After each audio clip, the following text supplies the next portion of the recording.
So, what do you go by? Uh, Mass or Broxah? What do you prefer? I guess we can go with Broxah. Okay. Yeah, that's what So, the most people in the community know Broxa it me as. is. And thanks for coming on, Broxa. Um, so, any questions about how this works or anything like that? Do you need some orientation? No, not really. I feel like I have a decent idea of what's Okay, about to cool. happen. Okay, what's about tell us what's about to happen. Explain it to us. Yeah, I'm curious. What's about to happen, man? Okay. Well, you are Some gonna some you're shitties are gonna about to be get wrecked. what?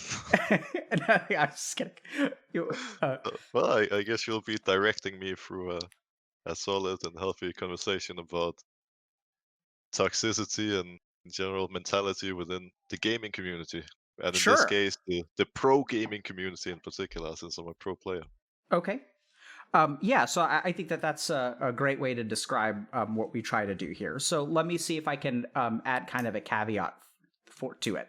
So, Brox, I think what I'd really love to do is help learn about you as a person and kind of use. So, what we do at Healthy Gamer is we try to like look at individual people's experiences to give us an insight into like broader phenomenon. Right. So instead of like getting, let's say, a psychological expert to talk about incels, we actually want to talk to an incel about what their experience is. And I think Yeah, that when we sort of have that one-on-one perspective, it actually gives us a lot of insight into the community as a whole. The yeah, other for sure. big thing that I'd love to do today, if I can in any way, shape, or form, is actually help you as a person. So if there's anything that I have a pretty varied background. So if there's anything that I've studied or learned or had experience with that you think could help you, that's really my main goal. And Sounds so great. if we learn about toxicity in the pro gaming community along the way, like that's totally cool. But I'm really here to kind of have a one-on-one conversation and try to help you if I can. Sound good? Yeah, yeah, So sounds really good. so can you just tell me a little bit about yourself, Roxa? Yeah, I am a 23-year-old uh, Dane. I'm from Denmark. Okay. I have played League of Legends professionally for the last 4 years. Okay. First 3 years for Team Fnatic in Europe. Now I just played 1 year for Team Liquid in North America and just transferred over to CLG, another team over in North America. Okay. So for the time being right now, I'm in Denmark waiting for my visa to be approved, and then I'll be heading over to LA to participate in the League of Legends League over there. Okay. Wow. Congratulations. Thanks. And so, can you help me understand like how you got to playing LoL? Like, when did you start playing League of Legends? Well, I guess I could go back to the beginning of gaming in general. Please. Yeah, so I've been gaming almost as far back as I can remember. It started when I was maybe, I don't know, let's say 5 years old, playing Game Boy, playing a lot of Pokemon on my Game Boy. I have two older cousins who I've always looked up to a lot, and they started playing Pokemon on Game Boy, so of course I had to do the same. Later, they transferred to PC games, starting with World of Warcraft, and they taught me how to play World of Warcraft. I got into that. Later, we moved on How to League of Legends. how old were Oh. you when you started playing World of Warcraft? Must have been around 8, 9 years old or so. Wow. Okay. I was pretty young. I think it was like third grade or something in school. So it was pretty early. And how old? You said you were about 5 when you started playing Pokemon. Yeah, that would be my guess. So usually when I would start with these games, I would be very young compared to the general player base, and I wouldn't really know what I was doing. So I would have my cousins helping me learn the game, and like in World of Warcraft, for example, I remember really clearly what happened because they showed me the game, and I don't know how familiar you are with World of Warcraft, but the Quite a way bit. that the game functions, yeah, is that you create a character, you go around, you do quests, and you gain experience, right?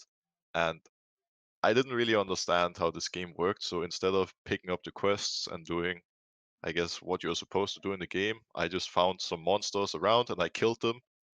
Good for I you, just bro. walked around killing monsters, and then eventually I couldn't really gain more experience because They're these all great. monsters were, yeah, they were all great. They were too low level, and I was just kind of stuck there, not knowing what to do because I didn't know quests existed. So I deleted the character, created a new one, and I repeated. That Damn. was my experience. I had no clue what I was doing, right? And then eventually later on, one of my cousins came in and he showed me the way. And I feel like in general for me when it comes to gaming, that's like how I got into it. That's how my experience has been, and Can even I with League of can I ask sure. a couple more questions about this? So what was that like when you discovered that you were kind of doing it wrong? Do you remember when they showed you Um, the way? I don't remember exactly what my reaction to. I guess if anything, I was just impressed, and I was already looking up to my cousins, right? And I was like, Yeah. wow, these guys are so smart. They're so good at the game. I remember here with World of Warcraft, I was just making random characters, and then my older cousin appeared on his warlock, on his horse, and with his little imp and his different demons. And I was like, wow, this guy, he looks cool. Like, I want to be a warlock too. Yeah. And then I created a warlock, and now looking back on World of Warcraft, my oldest character is this warlock that I created back then because my cousin coming to show me how to do quests and all that, right? Wow. And can you tell me about your cousins? Yeah, so my cousins are 3 and 6 years older than me, Okay. and that obviously means in general, they've always been a bit more experienced when they got into games. They've had a better understanding because I was the young one. Sure. Uh, I was younger. I didn't really understand English to begin with. And yeah, in general, I come from a gamer family. Most of my close family, a lot of my family in general, has played Hmm. different games. At one point, with World of Warcraft in particular, uh, half of the family, like my mom, dad, sister, my uncle, cousins, it was Wow. like a family thing almost, like, and that has always been really exciting. So in general, games have always been a really big part of my life. So if your parents are playing World of Warcraft, they're just letting you run around, kill boars, delete characters, and make them again? Like they didn't teach you? What? No, they got into the game later on. Oh, okay. So, I was gonna so, say, I so was like, they were the type of parents who were, because I was so caught up into the game. I was so excited about this game, right? Mhm. So they started playing the game as well to like play with me and learn the game alongside me, and to kind of Wow. help me when I was a bit confused and didn't know what was going on. That actually sounds really rare. I very rarely hear about parents picking up a video game because their kid is interested in it. It is a bit of a rare thing, and in that sense, I definitely have some pretty cool parents. With Pokemon on Game Boy, it's the same. I mean, my mom learned how to play Pokemon because her little kid had no clue how to proceed on a boss, and I sat there getting so angry, and I just kept dying and dying, and I didn't know how to proceed. And then she would come in and show me like, "Oh, hey, Mass, this is how you do. I just read up on this," and then I could proceed and go further in the game. So she would see that you were frustrated and would actually go and read about Pokemon and then help you through it? Yes, that's the level we're speaking of here. That sounds quite remarkable to me. Yeah, I've been very lucky in that sense. There's no doubt about that. Yeah, it's interesting because you said you've been playing League of Legends for 4 years and you're 23 years old. No, so I've played League of Legends professionally for 4 years. Yeah. I've played League of Legends. I started playing League of Legends like 10, 11 years ago, but it's 4 years ago that I started like actually playing it professionally. Yeah, so I think that's interesting because when I think about a 19-year-old pro League of Legends player, we hear about these like people like um who are like, start playing chess, for example, at a really young age. And you have parents that will like encourage them, arguably even force them to play chess, will find tutors for them. There's a lot of like support, right, from the family to support this hobby, which then becomes a profession. And this is the first time I've talked to a lot of pro gamers, worked with a lot of pro gamers. I mean, most of them have a pretty common story, which is that they had some problems actually growing up, and things were hard in some way. And it seems like your parents were actually like quite supportive of your gaming, which is not very common. Definitely. There was periods where they were not fully supportive of it because they thought Sure. it was a bit too much. And I remember there was a period as well when I was, I don't know, let's say in fourth, fifth grade, where I had they thought I was playing way too much World of Warcraft. So eventually I had one day a week where I was not allowed to play video games at all. And then the other days I could, it was a bit more free, but there's one day I wasn't allowed to touch my PC, and I could go outside and play football or read a book or whatever it may be. And how do you remember how you felt or how you reacted or what that conversation was like where they said no games for I, one day? well, I wasn't too happy about it, at least initially, but to be fair, I felt like it was kind of fair, because I had so much freedom in general compared to a lot of my friends, and especially now, hearing a lot of other people's stories, I can easily see that I did have a lot of freedom, and my parents were really supportive. And while sometimes I thought it was a bit boring, not being able to sit at the PC, I think it was a good opportunity as well to just do other things and have other interests, especially because they were so nice, even letting me, like at the start of the week, I could be like, uh, this week I'm not going to play on Wednesday, or then the next week I would be like, I'm not going to play on Friday, and I could even choose myself, right? And then I could just pick whichever day, and then I could make plans with a friend to go play football, or I could Interesting. do whatever, do a lot of homework, whatever it may be, right? So So I could plan a bit around it. if I'm kind of filling in the gaps a little bit, Broxah, what I'm hearing is that actually because your parents were so supportive, you seem to be more okay with their restrictions. Yes, I think that is fair to say, Can you tell me about your parents? yeah. So, um, yeah, so my parents, uh, well, my mom is an accountant. My dad is what's it called in English? Like a train conductor, I believe. Those people that control the trains, check Hmm. people's tickets, all that kind of stuff, make sure everything is functioning. And I don't come from, I feel like I come from a pretty average family in the sense that we were not poor, but we were not rich either. So growing up, I had everything I needed. I never had the feeling that, I was missing out on something, or if I wanted something, then I would usually have it. But we were not the family to go on expensive holidays or whatever either. My parents were kind of prioritizing time, with me and my sister, rather than, just constantly working. And in that sense, growing up, I've always, I guess, appreciated family time, appreciated, spending time with the people around me, because while them being home a little bit more than perhaps some other parents meant that we didn't have a big load of money, we had a lot of great moments and opportunities to spend time together, right? Yeah, it sounds like they really prioritize time with you Yeah, definitely. and supporting you. And it sounds like you have a sister. Yeah, I have two siblings actually. So I grew up with my sister. My little sister was 3 years younger than me, and I have a little brother who is 15 years younger than me, who I'm slowly turning into a little gamer. He's already starting to talk about Fortnite and doing his Fortnite dances and all that good stuff. So, Oh so wow. soon enough we'll get him on the League of Legends hype train, but for now it's Fortnite and Minecraft focused. Yeah, it's interesting. I have a 5-year-old and 3-year-old, and I tried to teach my I tried to teach my 5-year-old how to play games because I'm a pretty big gamer. She seemed to be relatively uninterested, and like I tried to teach her like Mario Kart and stuff because like I Yeah. had the wheel, and so I was thinking, oh, she can have the wheel, and her brain is new, so it can learn how to do things quickly.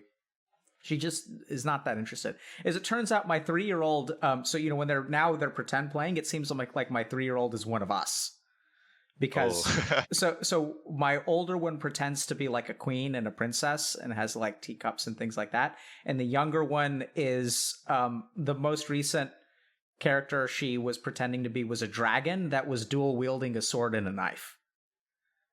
And so I Okay. was very surprised because I've never showed her dual wielding, which I was really surprised because but she was like, yeah, I have a dagger in one hand and I have a knife in the other.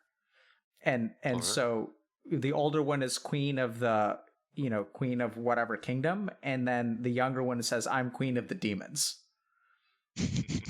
And so Okay. it's bizarre, but maybe she's one of us. It certainly would appear so. What's Well, it I've like yeah, go ahead, sorry.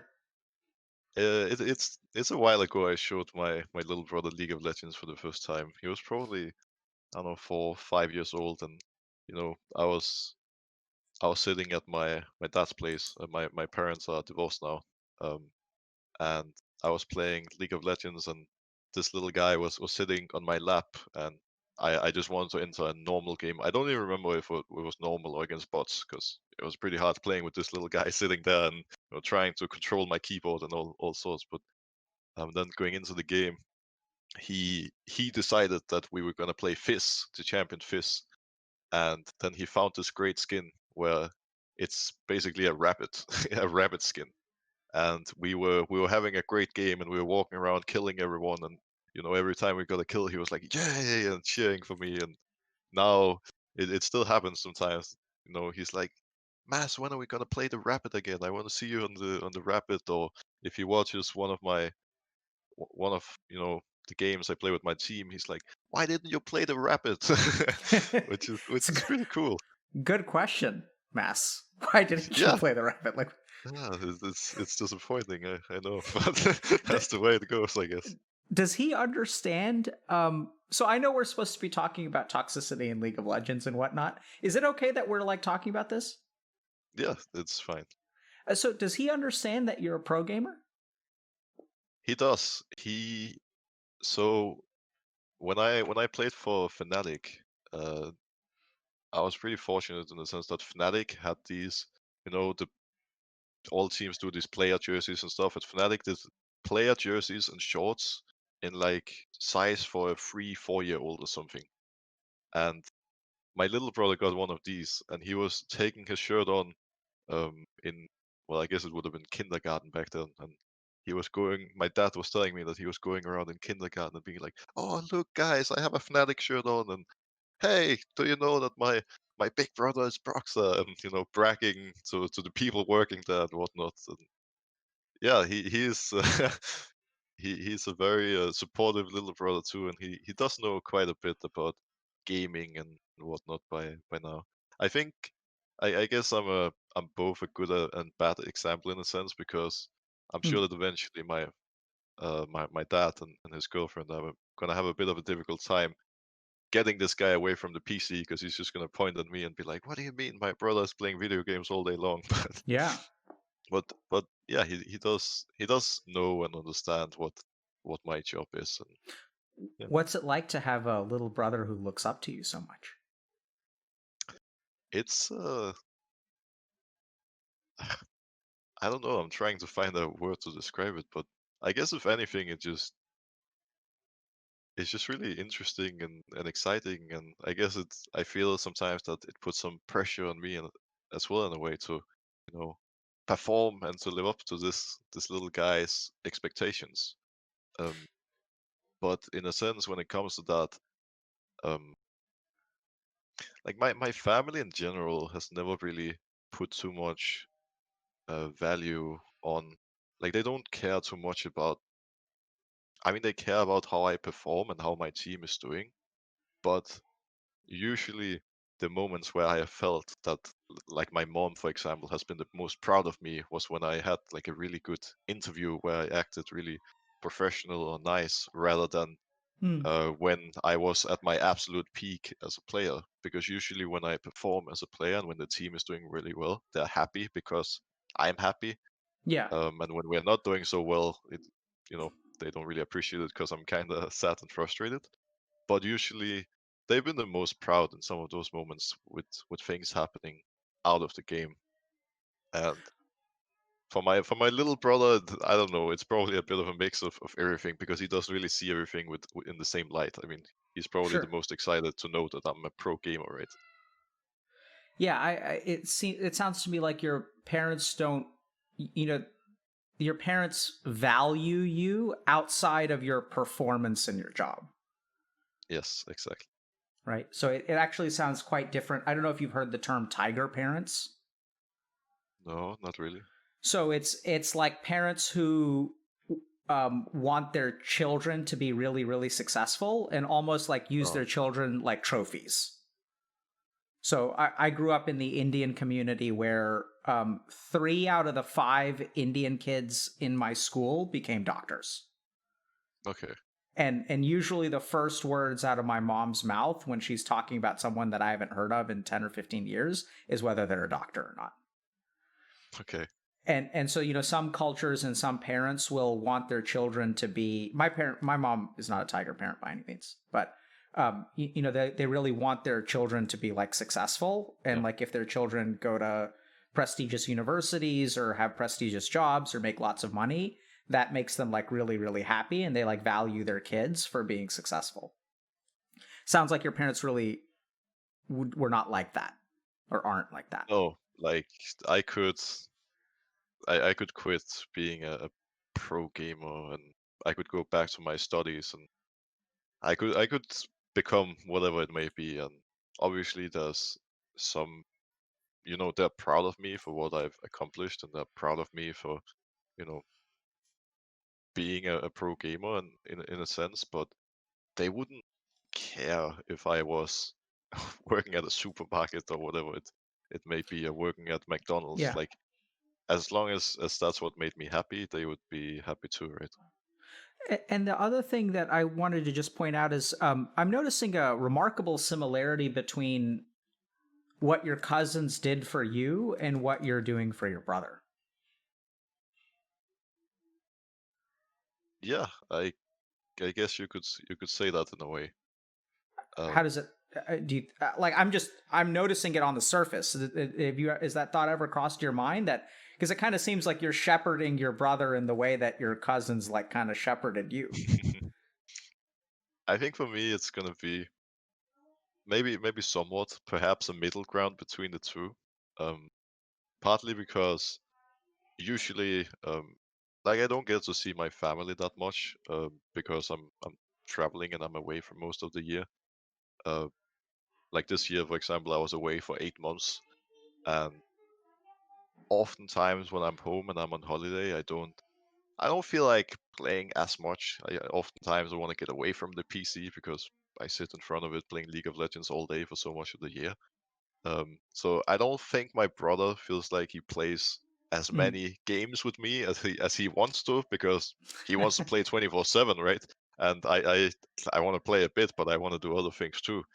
So I'm the type of big brother who does play games with him, but who also tries to get him to, go play football or Wow, get away for a bit. I think he's very lucky to have you, Broxa. It sounds like I you're I hope so. Yeah, it sounds like you're teaching him a lot about balance in gaming, right? That you can have fun, but you should also prioritize other things. This is coming from someone who plays games for a living. So I hope he hears that message loud and clear. Um, I hope so too. and tell me a little bit about so I guess we've got kind of two directions. I know I've been asking you about a lot of stuff that has nothing to do with League of Legends or toxicity. So I'm a little bit curious about two things. So I'll let you kind of pick, unless, and of course, if you want to talk about something, by all means, dive into it. One is we sort of left off with you discovering League of Legends, so we could kind of pick back up with you starting to play League of Legends, how you became a pro. Um, Option two is I'm a little bit curious about your parents' divorce and just what that was like, if you feel like that's worth talking about. And then the third thing would be, if you just want to talk about toxicity and like kind of cut straight to the chase, we can do that because we've been kind of, we've been sitting in the lobby for a while now.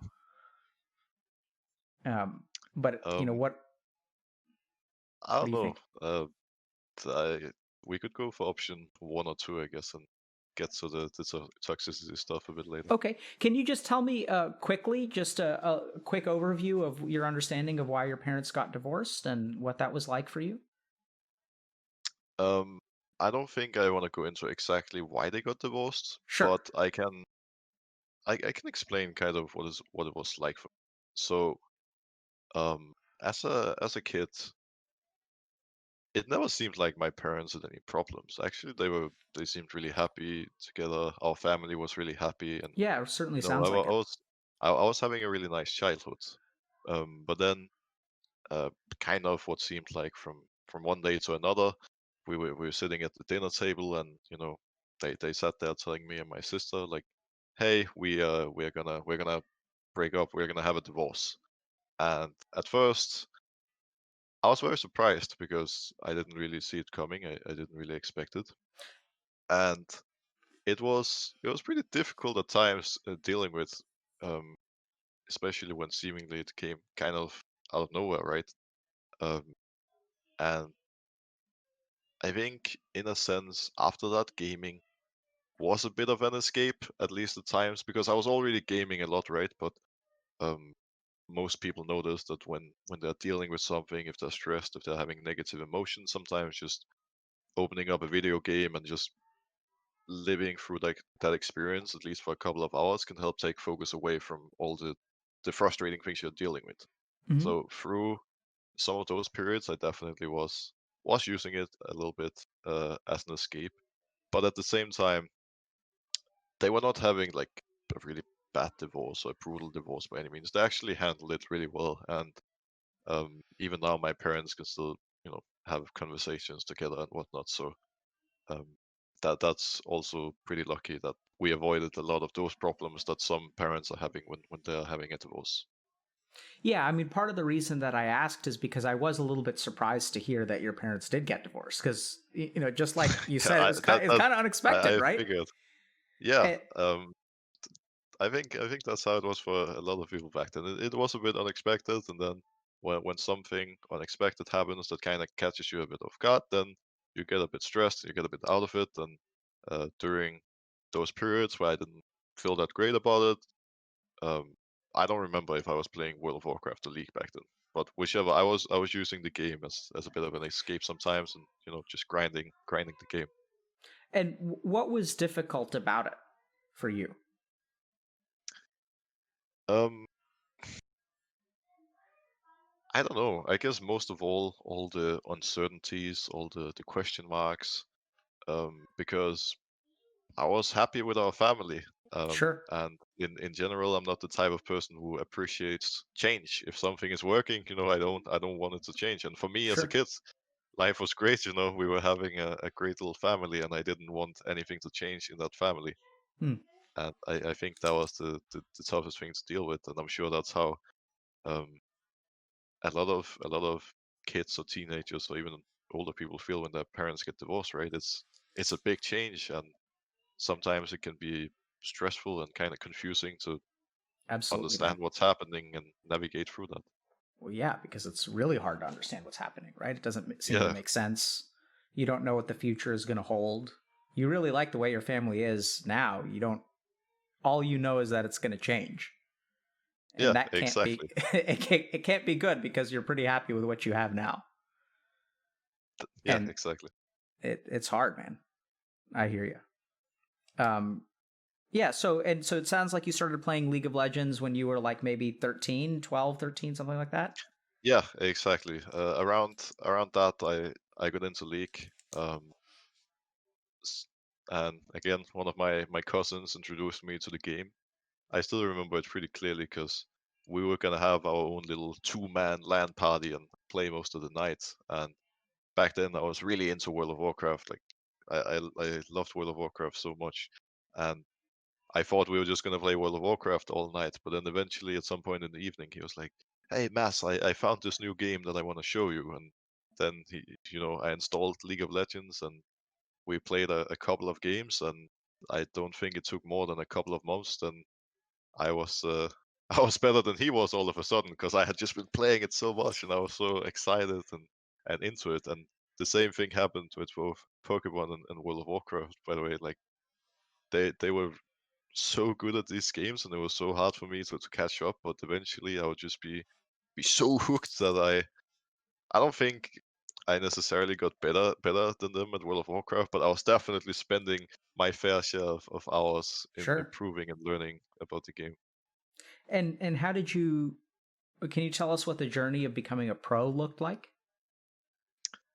Yeah, in so with Pokemon, with World of Warcraft, and even the first 5, 6 years of playing League of Legends, I was just playing for fun. I just thought it was really fun. I enjoyed playing after school with my friends, and for League of Legends in particular, in the first season, I was not great at the game. I think I ended the first season in bronze, which was the absolute lowest bracket of players.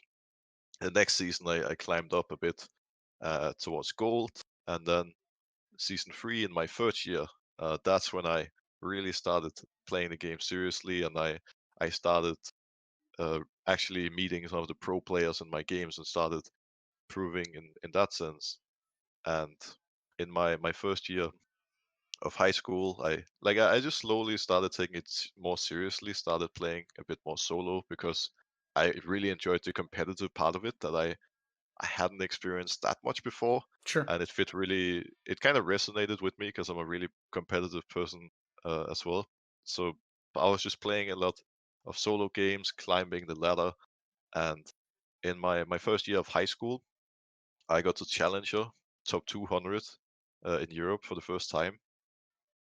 But even then, I just thought it was a cool achievement. I didn't really consider becoming a pro player, and I think more than anything, my friends really enjoyed bragging about knowing a challenger, and when we entered a game and they started bragging in all chat about how they have the challenger and the enemy team doesn't, and they were having a lot of fun and bragging for me. But I just enjoyed the competitive side of it.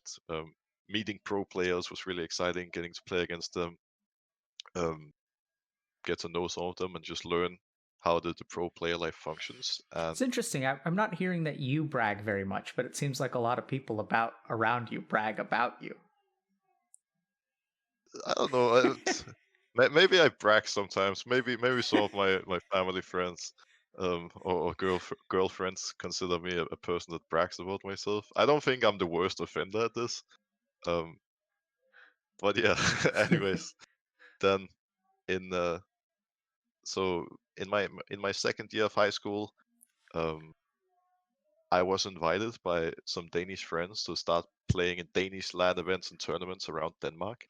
So we were traveling from city to city, and I don't know how many tournaments we played, maybe 5 or so, but we basically won all of them and uh, earned a little bit of money for that, which was great because I was just in school, I wasn't earning anything at the time, and then even then it was just fun. Like I just enjoyed it. It was a great experience, and I didn't really want a team that practiced a lot because I wanted to have time for friends and school and Mm. family, and it kind of fits really well with the way that I've been growing up and what my parents have taught me, which is um, that there should be time for games or whatever I want to do. But the main thing is that I take care of my homework and that I'm actually doing my job in school. Because what happens with a lot of people and what I've seen with a lot of the people in my classes in Wait, are school you has been in that school and a pro player? no, I'm not in school anymore. Okay. But um, yeah, what happens to a lot of people is that they just get so addicted to games or whatever it may be, and then they stop doing homework entirely. So it's like they're doing well on the gaming side, but then they don't do anything on the school side, and Yeah. life kind of falls apart. Where my parents made it really clear that I could play games, but I have to do my homework, otherwise there's no mercy. And Yeah. that's kind of the deal we had, which was fair. So in high school, when I started getting invites to semi-professional teams, I didn't really want to do it because I couldn't really see how to make life work and how I would be happy having both. And then when I finished high school, or right before I finished high school, I had a conversation with my mom about my future, basically, what I wanted to do, and I couldn't really see myself continuing my studies for that next year. I kind of needed a break, and I couldn't really see myself in any of the possible jobs either. Like I had pretty good grades and I had some different options, but um, now sitting down having that conversation was when I really realized, like, wow, this could be my chance to actually make a living out of gaming, to try to be a pro player. Because before Wow. that, I just always had fun, but I didn't really consider it that way. But when I reached that point and had to make that big decision of going to the university or being a pro player, I couldn't do both anymore. I had to make a choice, because I just wouldn't have any opportunity to be a competitive player if I didn't go for it at that point in time. So then, um, after the summer holiday that year, I started playing a lot more solo queue. I spent most of my time playing solo queue. Um, Actually, initially, I was looking for jobs. Like I looked for jobs at all the supermarkets and um, McDonald's, wherever it may be. Like I think I searched jobs in like 50 different places and I didn't get anything. And then I was like, okay, I'm not getting any jobs anyways. So you know what? I'm just gonna go all in on League of Legends and hope for the best. And to And I think, think that was, if you got a job at McDonald's, you may not be a pro today. yeah, things would have been different, right? Because maybe my priorities would have changed a bit. Maybe I wouldn't have enough time to practice. I, Yeah. I don't know. But so then I just went all in. And I think that was in September maybe. And at the start of January, no, not January, at the start of November, sorry. I think it was November, mid-November maybe. I got in talks with Fnatic, who was by far the biggest European esport organization at the time, because I knew that coach who used to be a professional player too, and who I had a good relationship with, and he was like, you know what, I think you're a good player. I want you on the academy team. So I started playing for the academy team in around that time, end of November, start of December, and then February I was thrown right onto the main team, and now I've been a pro player ever since. What's it like being a pro League of Legends player? It's it's really exciting, but I would say it's the type of job that there's ups and downs to. I think it's a really awesome job, and I'm really happy about all the things I've experienced these past 4 years. But there's also some downsides to it, but because it's also a really stressful job, and with my personality and the way that I function as a person, like wanting to balance life, wanting Hmm. because as I told you, like when growing up, family time was so important, and having that time with close ones, with family, friends, with my girlfriend, while being a pro player, while living on the other side of the world, So some of those things have been kind of you're in a challenging to me. relationship right now? I am in a relationship, yes. How long have you been in that relationship? I have been in that relationship for over 4 years. Oh, wow. Yeah, so basically, well, ever since I got into it all, I've been in a relationship. Okay. Um, So eh, so you said there are downsides, and where does toxicity kind of come in?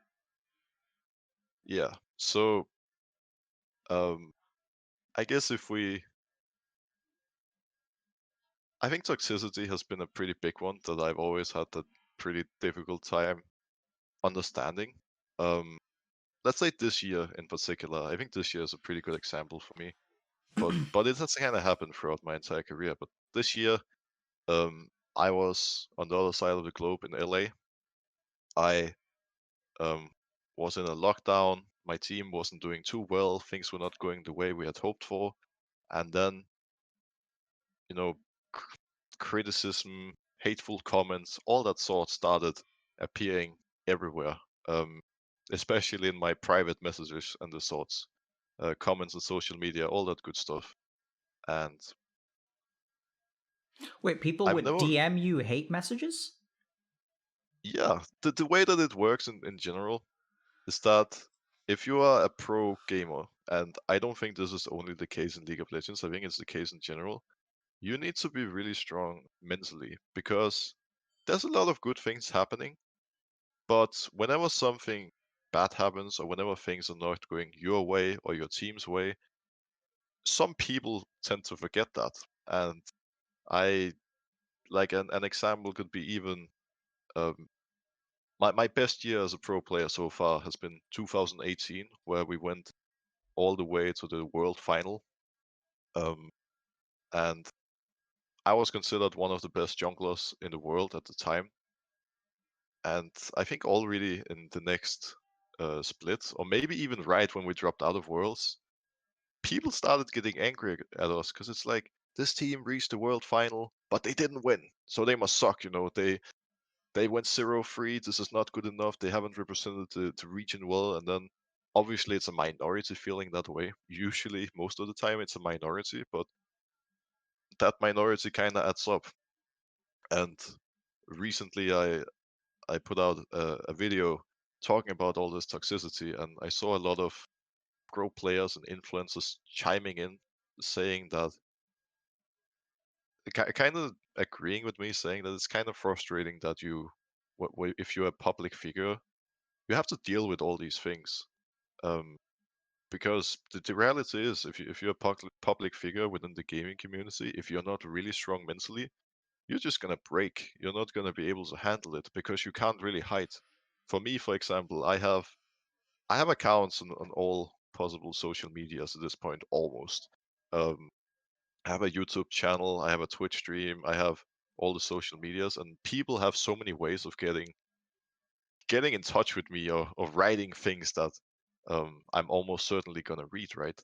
And for a lot of people, um, one comment, two comments, 10 comments that are negative and hateful doesn't mean so much, but eventually it kind of adds up, right? And it becomes really difficult to deal with, to the point where at times I feel like people are just getting bullied. Like it's just too obnoxious, and there's a really big difference between productive criticism or productive feedback and really offensive language and death threats and all these type of things, right? You get death threats? I'm pretty lucky in the sense that I haven't gotten way too many, but it would happen once in a while that I was part of losing a really important game or my team lost a really important game, and I kind of had to hide from my DMs on Twitter for a little while. Let's just put it that way, because again, it's a minority, What but it happens. what does that do to you? You say you have to be mentally strong. So let's say like I open up my Twitter DMs and like what's an example of a message that you would see? Um, I mean, I don't think I should mention some of the worst ones. Yeah, I think sure. that'll be bad. But so some people, it could be anything from people stating that I'm bad or that I'm garbage and that I should quit the game, which is, okay, that's an opinion. I can deal with that. It's not productive criticism, but it's an opinion.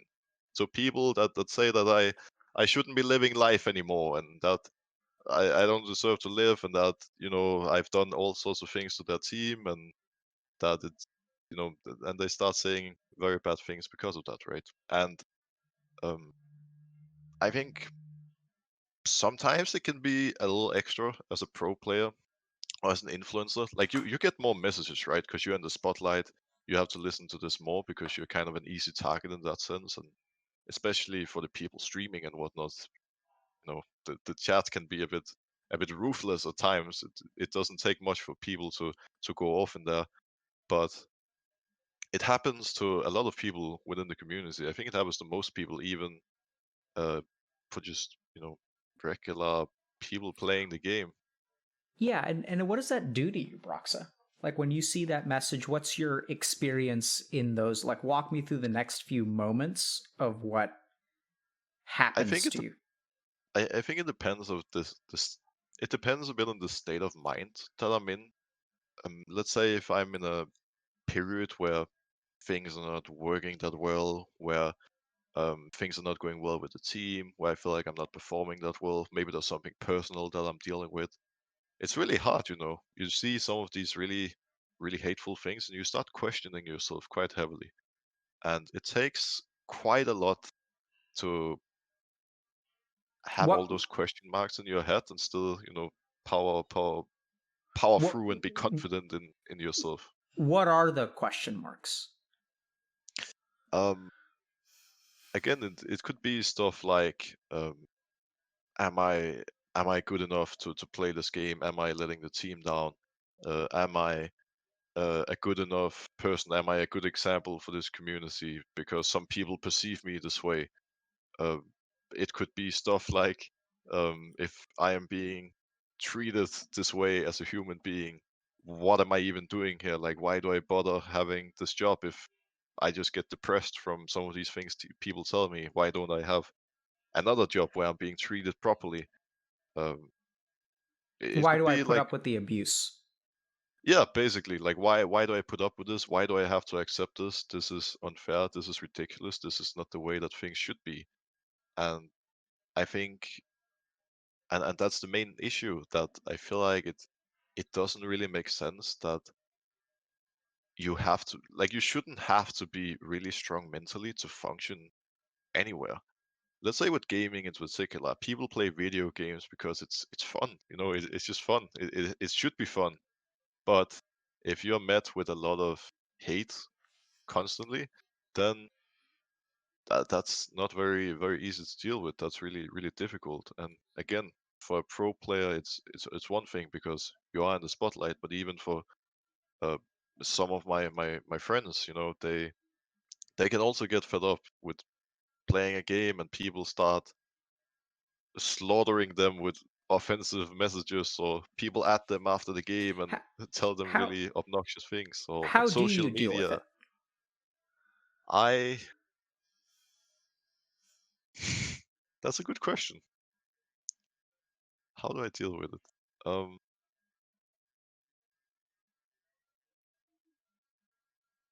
I think the the way that I try to deal with it is, um, I consider myself a really strong person mentally, and I've always been confident in myself and my own abilities.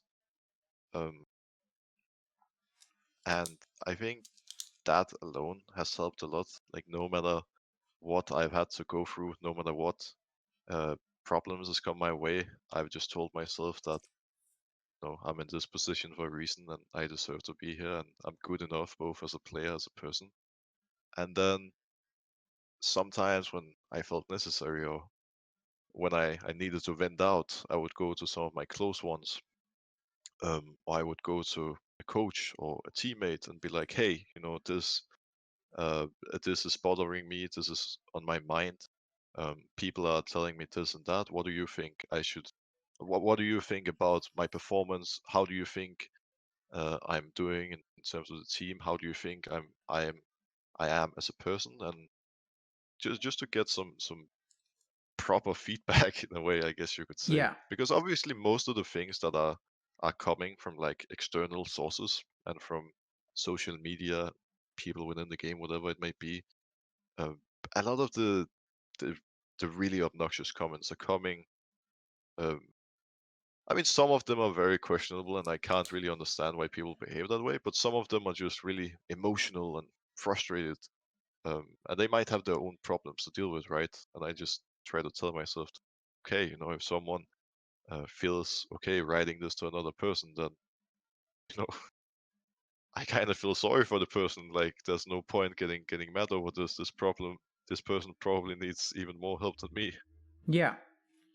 It's interesting because I mean, you talk about mental strength, and I think the interesting thing there is that you have this voice so here's what I'm gonna try to piece together.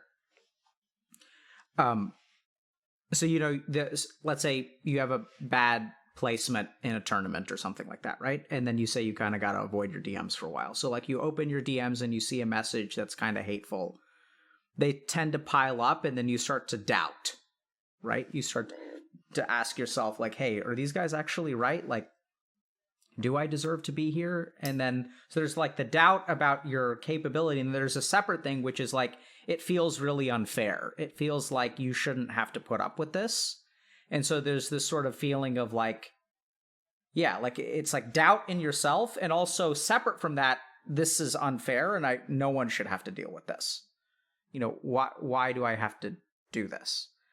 And then like as you start to those kind of feelings can kind of grow maybe with the more messages that you get, and you can kind of discard some of them, right? Like you can ignore 10 of them, you can ignore 20 of them, you can ignore 30 of them, but then as you have all these different social media channels and they start pounding you from the left and the right and like all over the place, YouTube, Twitch, you're streaming, and then some haters show up in your channel, and then you log off and you open up Twitter and people are shit talking you, and it kind of piles up, and then you end up with these two doubts.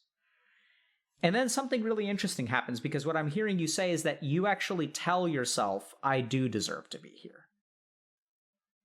And that's a really, really interesting point, because I think that a lot of people don't have that voice. Right? A lot of people, actually, the really unlucky ones, will actually have a voice telling them the opposite. Yeah.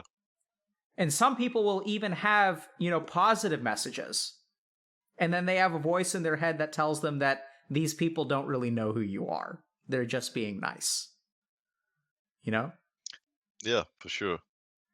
You're smiling as if you understand, which is... Yeah, no, I'm just kind of thinking of what you're saying, especially about being confident in myself and that voice in my head. And in my first year as a pro player, we had a really good sports psychologist who I was working with a lot, due to confidence especially. I was so nervous, like I didn't feel ready to play for the main team in my first games. I was literally, physically shaking on stage. I was so nervous. It was so hard to play high pressure games. And in the past with exams and all those things, like it would be the same thing. Like I just couldn't perform. I got too nervous. But then this guy came in and really helped me a lot working on my confidence and my he called it negative self-talk in particular, trying to really think about the way that like the voice in my head, basically how I'm thinking to myself and what that voice is doing to me in those moments. And that's something I got better at and started kind of taking with me, um, because I don't know, like part of why I was smiling was thinking about that. And like honestly, if I wasn't so confident in myself, I probably, I mean, it's not really a reason to smile, but probably would have broke at some point, like mentally. I would just have quit, which is part of why I think it's a big problem, because I consider myself really, really strong mentally, and there's probably a lot of people out there were stronger. There's also a lot of people who are not.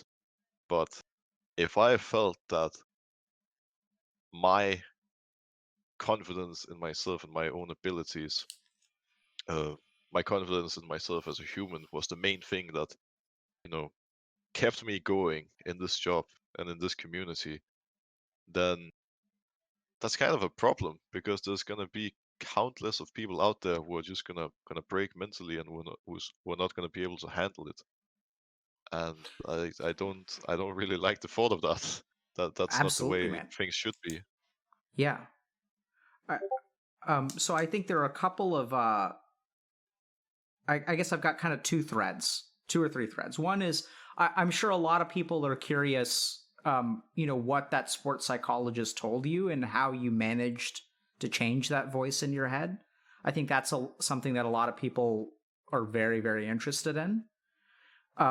Another thing to kind of think a little bit about is you say that you are mentally strong. I'd agree. And I don't really consider that arrogant or anything like that. I think that you do have a lot of confidence in yourself. We can explore a little bit about where that comes from and how to find it. The third thing that I just want to toss out is that sometimes, especially when it comes to issues of toxicity, we're still sort of talking in the abstract. And, so this is something that I want to be really careful about. Sometimes it can be very, very helpful to take an actual case of raw data of and walk through it in more detail. Now, I know that some people are concerned about that because in that process, if you talk about toxicity and we use an actual example, people may know who you're talking about if it's a public figure or things like that. So I want to be really careful. We're not here to really point fingers or anything like that. What we're really here to focus on is kind of your experience and how to deal with toxicity. But at the same time, I have found that generally speaking, when we go through raw data, it can be very, very illustrative as opposed to talking things abstractly. Because I'm still not sure, Broxah, like anyone who's watching this, I don't know how this actually helps anyone in a concrete way. Does that make sense? Like we've heard a lot about you. It's I completely see that. Right. So, and I think that's where. So these are three options. I think it sort of depends on what you feel comfortable with, or what you think would be useful. I'm not sure. I think the mental strength one would be a good place to start, because I think that's something that could help a lot of people, and that's really important. Sure. Okay. So the mental strength one, you mean, so not the sports psychologist, but where confidence comes from? Yeah, I guess so. Like Where does honestly, confidence? I'm not even sure exactly where it comes from, but Yeah, it's an interesting. I'm pretty That's sure. part of why I'm so interested in this one. Yeah. So that's, remember, we're here to help you, right? So it's like your questions. So like that's a great question. So let's talk about this. Where does your confidence come from?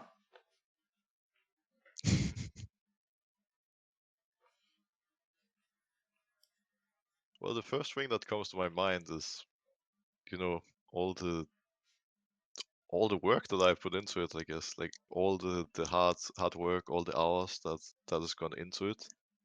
I'm a really structured person, so when I approach a task or a problem, I usually go into it in a really structured way and with a really clear plan of what I'm gonna do, and I kind of have, my days almost set in stone right from the beginning, Mm-hmm. um, because that way I feel like I'm gonna be productive. I feel like I have a really clear plan in my head of what the day is gonna bring, and how at the end of that day I will have learned something. I will have proved one way or another. Okay. And um, like let's say it could be So Brox, a day could. I'm Yeah, gonna just stop. interrupt you for a second, okay? So because I don't want you to get too far because I'm Yeah. gonna be a little bit more interruptive. So if it Sure. bothers you, please let me know, okay? Yeah. So the first thing that you said is it comes from my hard work. So let's look at that kind of scientifically. So you had worked pretty hard when you hit the academy team. Yeah. You had worked pretty hard when you got on the main team. Yeah. And were you confident? No. Okay. I see where Right. you're coming from. Right. So I know it sounds bizarre. It's a very, very reasonable hypothesis that Yeah. confidence comes from hard work. Turns out, not really the case. Okay. Yeah. Okay. You got Okay. me. Oh, I see that. Yeah. So hard work plays a role for sure, but it doesn't come from there. So then you said, okay, so you have like a very structured mind. Okay. So I think that sort of makes a little bit more sense to me. Structured mind is a really, really difficult thing to really understand. It's a very deep system of knowledge. But here's the way that I would walk through it. So a structured mind, like your mind tells you A, B, C, D, E, and F is going to happen, right? Like, so you organize your thoughts, you organize your day, you lay out your day, and then you execute on your tasks. Yeah.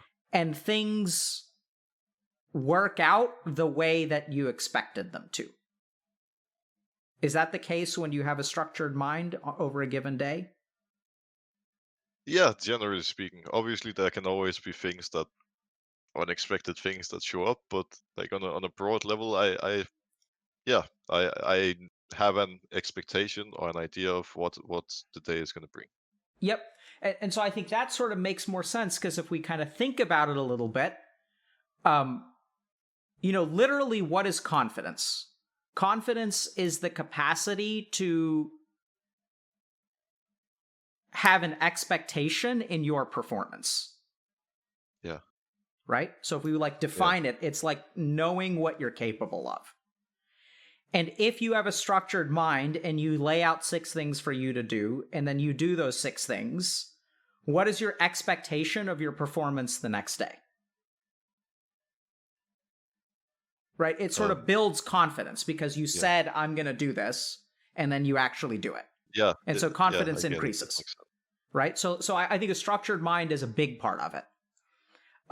But I think I don't really think that's where confidence comes from, because what we're talking about is like the negative voice in your head.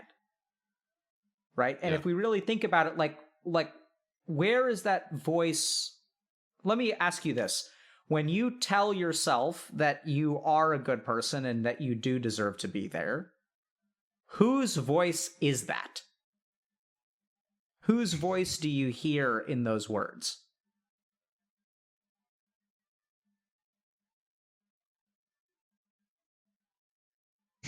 Interesting question.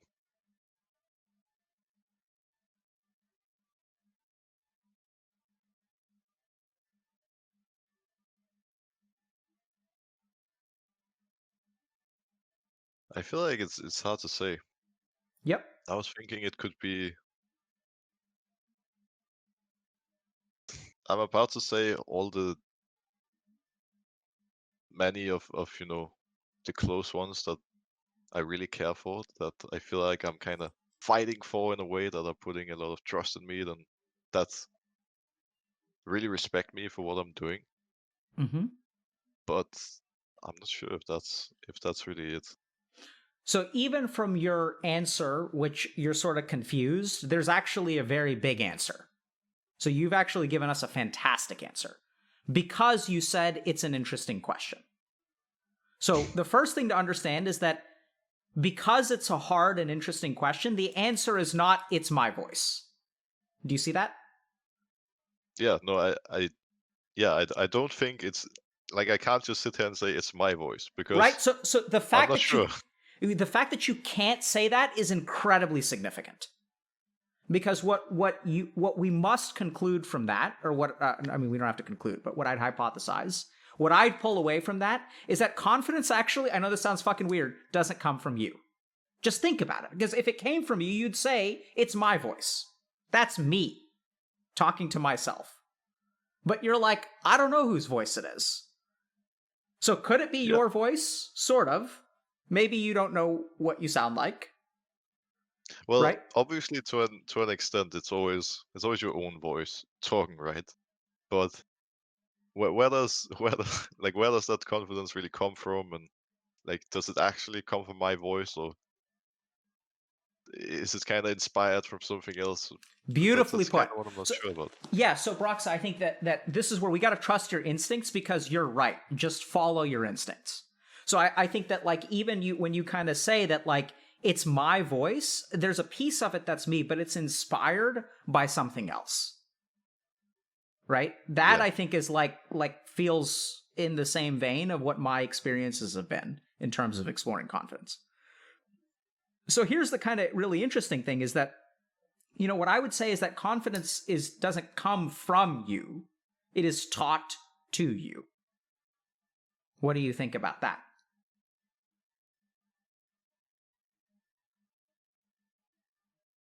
Yeah, I think that is fair to say. I feel like during my time as a professional League of Legends player, I literally learned how to be confident in myself. Because, as I said initially, I wasn't really confident. I was nervous. I wasn't sure if I was going to perform, and I went on stage into official games, kind of questioning a lot of things. And when I was about to make a play in the game, I had all these voices in my head, you know, kind of fighting with each other about whether going in was a good idea or not. Like, you have second thoughts in a way, right? And I don't really have that anymore. That's something that changed and that I learned and picked up somewhere along the way. Yeah, so I don't think that that is the whole of the answer. I think that's actually the second half, because there's something important there too. You say that when I was a pro player, there was a fight, right, in your own head between two voices. Yeah. So confidence, and now you're saying, okay, now that fight has been resolved and the confidence has won, right? For the most part. Generally speaking, there I'm can always simplifying. be exceptions, right? But Yeah. if we really tunnel down, Broxah, what that means is that the confidence was always there. It was fighting at one point, but at that point it was already formed. Yeah. Which means that you didn't become confident. You didn't learn how to become confident. Sure, confidence grew, but that voice was already there. So this is where I think it's interesting, because most people think, oh, I became confident, through my trial. That's when confidence wins, but it's not where it originates from. And this is where people run into problems, because when people look at you and they say, oh, like Broxah did it because he like fought through that mental difficulty, and then like that is how he became confident. But you're going into the game evenly matched, right? The reason that you struggle is because you're going into the game, you've got your draft of like confidence, and then the enemy has their draft, and then you win. The problem that people run into is that when they look at you and they try to learn from your case, they're not going in with the same draft that you're going in with. And then when they fail, they blame themselves because they say, why can't I do this? So we still have to go back to like where that voice that was fighting. We'll get into how you learn to be confident, because obviously you grew a lot. Negative self-talk and stuff like that. Maybe that's more the sports psychologist side. We can talk about that journey. But I want to even dig further back. So like, when you think about when you were 5 years old and playing Game Boy, did you feel confident in yourself?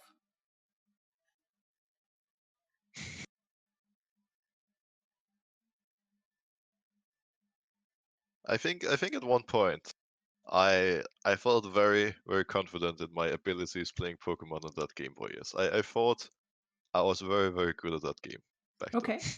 What about when you were playing WoW?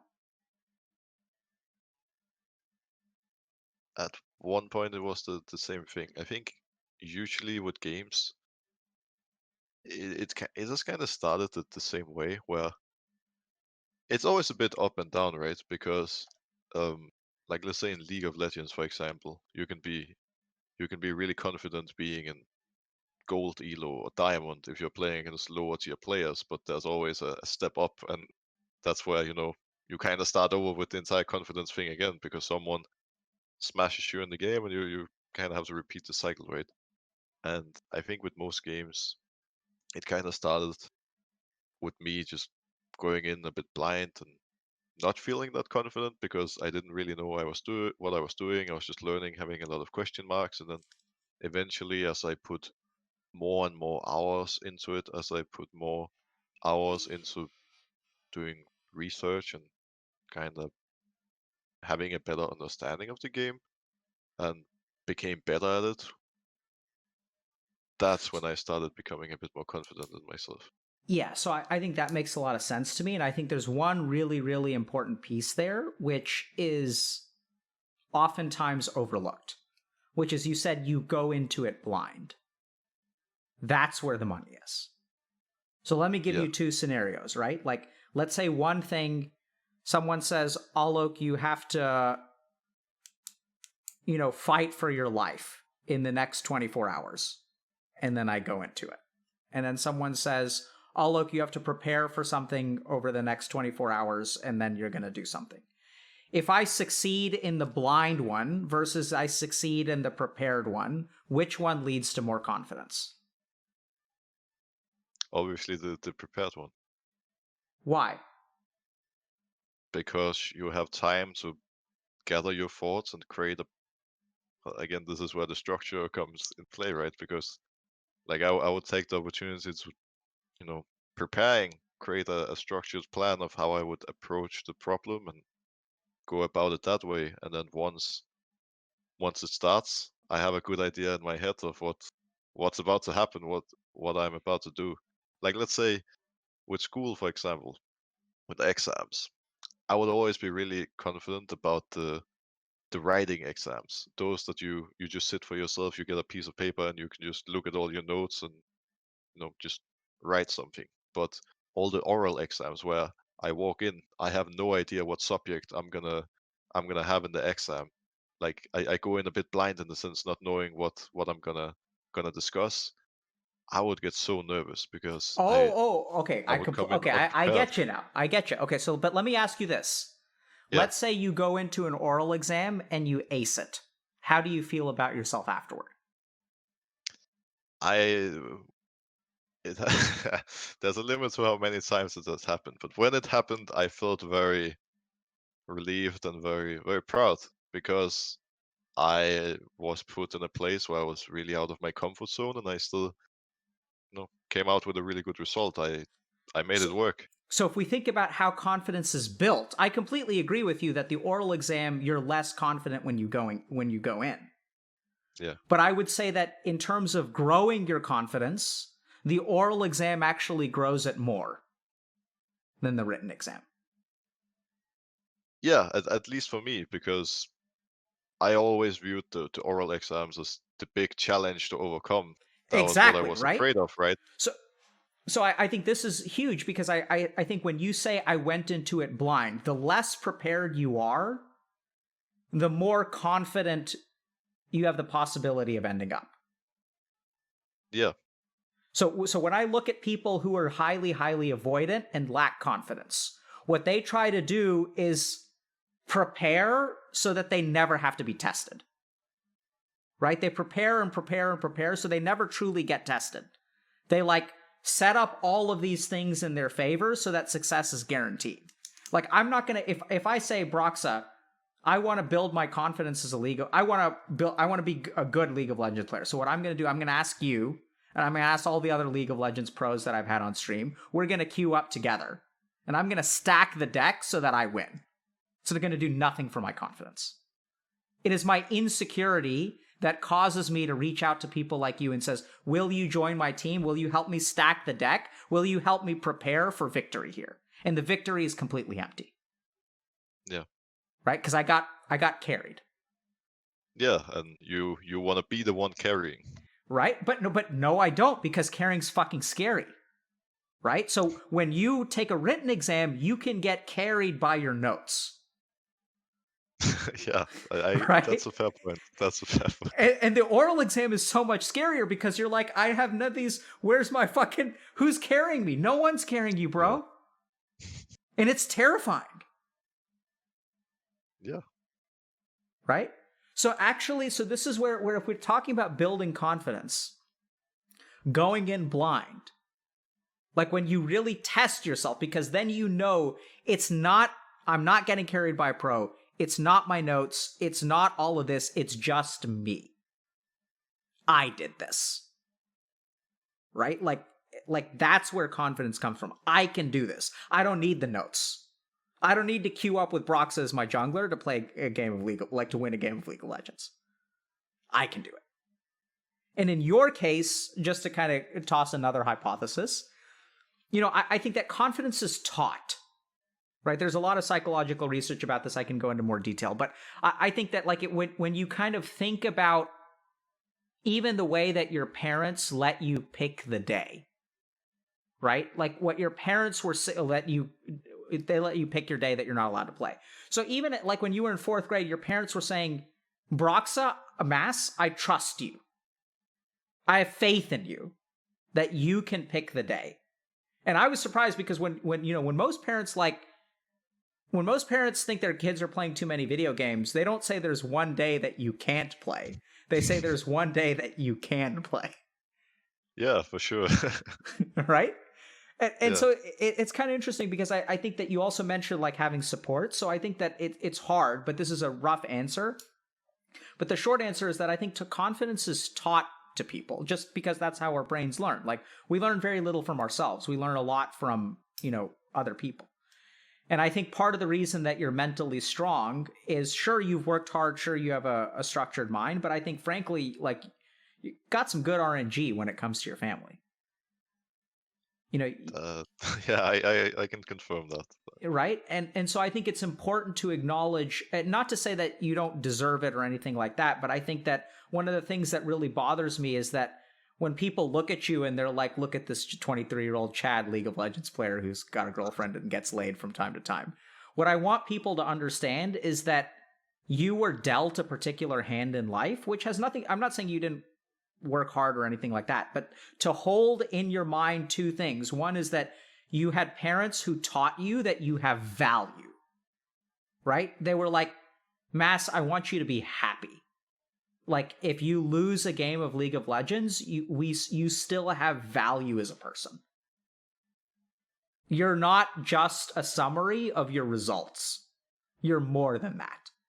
And that's where confidence comes from, right? Like, it's an intrinsic sense of value. And the more that you value yourself, the more you can face uncertainty. Because I think you've had little run-ins with uncertainty a lot. So I think your parents' divorce is a good example of, like, you were facing uncertainty, right? You were going in blind. It was like an oral exam. You didn't know what was going to happen. And when you get through that, when you cross that, lake of fire and you wind up on the other side, you're like, okay, I can handle this now.